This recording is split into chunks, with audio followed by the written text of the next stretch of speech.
My December plan with me is finally here, and this month my Flowers of the World theme is the orchid for Indonesia.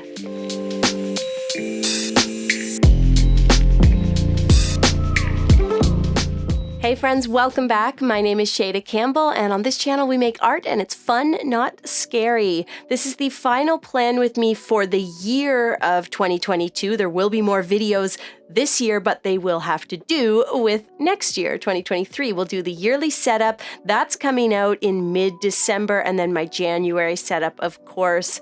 Anyways, this is the December video. It's a little late. I've been super busy and I apologize. And in fact, it will only be the cover page. I didn't want to miss this video. I know a lot of you really count on the cover, but we've all been sick. Sully has been sick, and you know what it's like with a baby when they're not feeling well. Nothing gets done. So anyway, with that said, let's begin our orchid cover page. And starting in pencil, we're going to work out this kind of swooping cane shape right in the center of the page.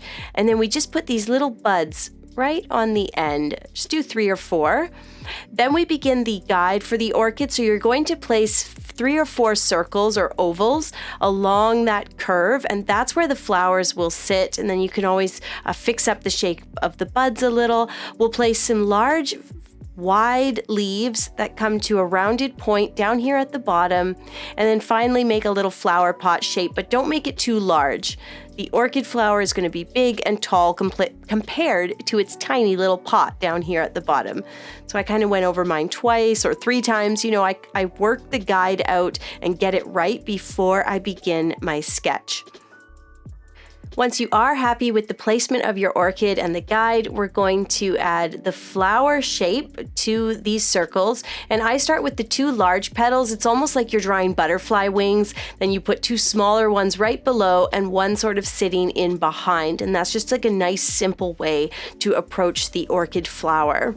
Don't worry too much though about getting it perfect, because we're going to erase a lot of that sketch now that we kind of have the hang of what we're doing. Make sure you just have a nice light outline. We'll grab our markers and we'll start coloring everything in. And all you really need is a light purple and a dark purple and a light green and a dark green, and then some gray for the flower pot or some beige or something. Anyways, start with that light purple. You're making those 2 large petals, 2 smaller ones below, and then the one sitting in behind. You can always leave just a little bit of negative space between the petals to show the difference, or you'll be able to add lots of detail with the darker purple, and we can certainly even trace over our image with a fine liner at the end. So you could always just scribble in a big purple blob, and you know what? It would be totally fine. Okay, so I'm going to color all 4 of these flowers in with my light purple, and then we'll move on from there.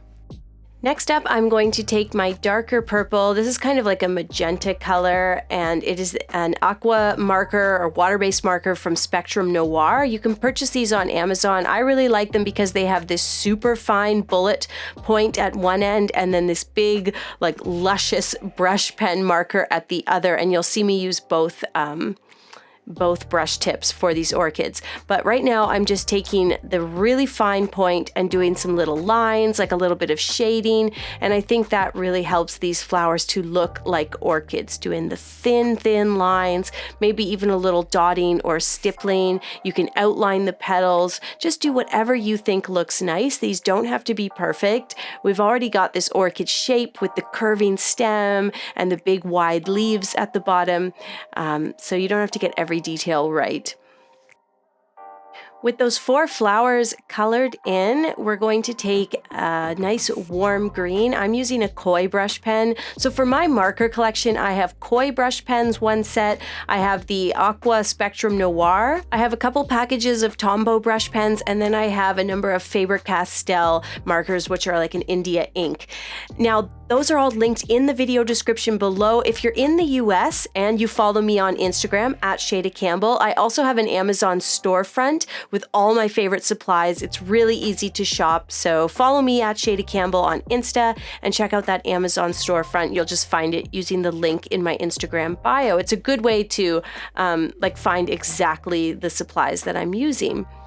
I'm taking that darker green, this is a Tombow brush pen, and just doing some thin lines on the leaves, and I added a little bit of shading to the buds as well. You'll notice I put a little green sepal on the middle flower. That's just to make it look like that flower is facing the opposite direction. And now with the leaves and petals all colored in, we'll take that larger brush tip on the purple Spectrum Noir marker, and we're just going to add this little bright, colorful bit to the orchid on those 3 flowers that are facing towards us.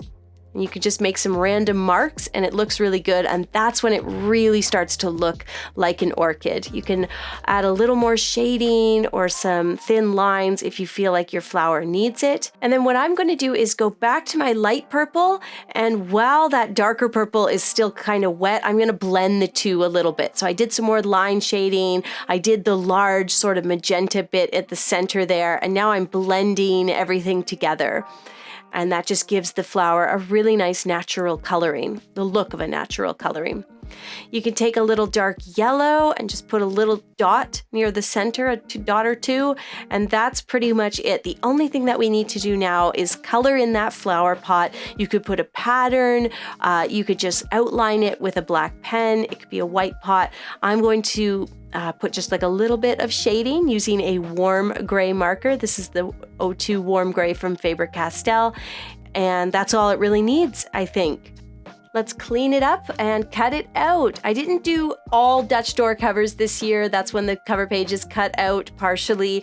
But I feel like for my last cover of 2022, that is definitely something I want to do. So grab a cutting mat if you're with me and a little paper knife, and we will finish this up together.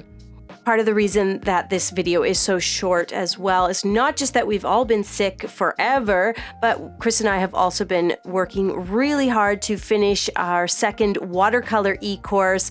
3 years ago, I released my beginner level introduction to watercolors, and I have been planning and plotting for the last 3 years to release this kind of beyond beginner course that's all about floral watercolors and abstraction and finding your own style. So that is finally out, and it is on sale for the next couple days. You can bundle the 2 courses if you're still kind of needing that beginner instruction, or you can go right to my new course, which is titled Flower Power, and enjoy that over the holiday season. Definitely get it at the sale price. You just need code Black Friday to get 40% off. That's all listed in the video description. If you're interested, go check it out at shaydacampbellcourses.com. Link is in the video description below.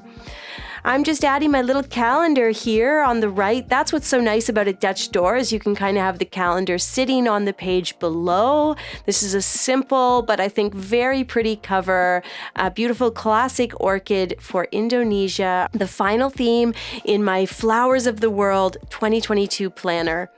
If I'm super honest, I have not come up with the theme for the 2023 planner for my setup. So if you've got a great idea, drop it below, comment, let me know. If I choose your theme, I will send you a little gift to say thank you. I can't promise that I will choose one.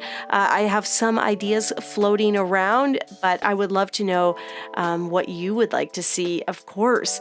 So with that said, I'm just putting a little like sketchy, pretty orchid here. I kind of just did my simple illustration in pencil, and then I'm going over it with fine liner.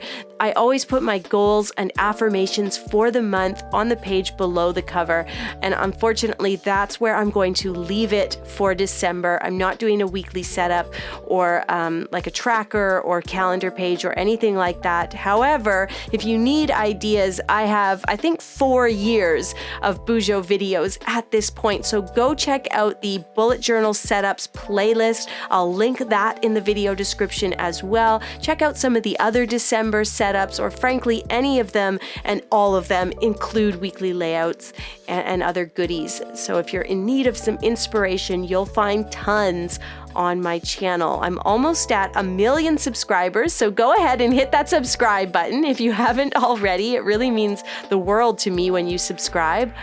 And we have over 500 videos on this channel as well, which is just crazy. So that's all free. That's all free content that you can enjoy anytime. Anytime you need a little artistic me time or a creative pick-me-up, there's 500 free art tutorials for you to enjoy around here.